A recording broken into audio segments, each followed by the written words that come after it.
저희가 이번 주에 예, 우리 내각제 공약을 당당하게 내걸었는데요. 그렇죠. 예. 예. 참 뭐 내각제 하면 이제 뭐 여러 가지 얘기했지만 저희가 이제 내년 2024년부터 해서 예. 2032년까지 8개년으로 딱 계획을 세워서 냈습니다. 우리 32년에 예. 내각제 되면 첫 총리 가능하시겠습니까? 제가 한전 일개 양보하겠습니다. 아 그렇습니까?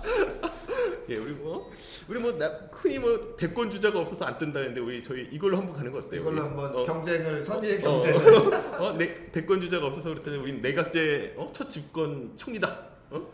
근데 진짜로 한번 좀 이걸 바꿔줄 필요가 있는 게 이제 대통령 실제 되신 분들 이런 분들 대통령 되시기 전에 만나보면 좋은 점도 많아요. 근데 대통령 되고 나면 다들 사실은 성공한 대통령을 우리가 찾기가 되게 어렵잖아요. 그러면 이제 좀 다시 한번 생각해봐야 되지 않나 그런 면에서 제가 초대 총리를 하고 다음번 한지원이 하고 그러니까 좋습니다.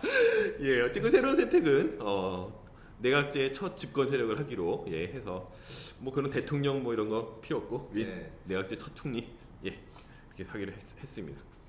예, 오늘 결정을 했고요. 이렇게 결정을 했고 또 그런데 이제 또 이제 내각제 얘기하면은 사람들이 이제 하는 얘기 중에 하나가 국회를 대통령보다 더 싫어한다. 사실 국회의원은. 그렇죠. 그게 그동안 어려웠던 겁니다. 근데 어떻게 보면은 그게 우리가 민주주의에 익숙하지 않은 시절에 그냥 대통령에 대해서는 차마 비판도 못하고 이런 어떤 의식 구조가 그런 점도 있었던 것 같아요.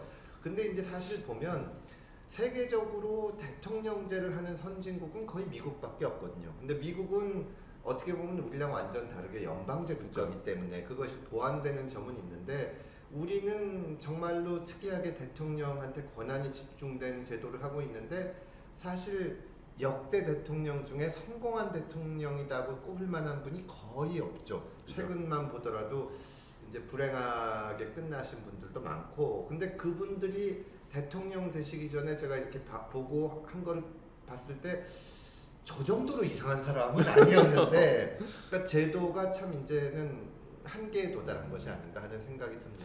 그리고 대통령 되면 다들 좀 확실히 변하는 것 같아요. 변해요. 진짜 뭐 문재인 대통령 같은 경우도 당대표 하시고 그럴 때 굉장히 겸손하고 또 마음도 어떻게 보면 열려있고 이런 점도 있었는데 대통령 돼서 만나서 얘기를 해보면 좀 달라요. 그때 대통령이 될 때 어떤 주변에서 얘기도 이렇게 저렇게 할 것이고 또 본인 생각에도 뭐 어떻게 해야겠다 이런 생각을 하면서 어떻게 된지 모르지만 대단히 경직됩니다.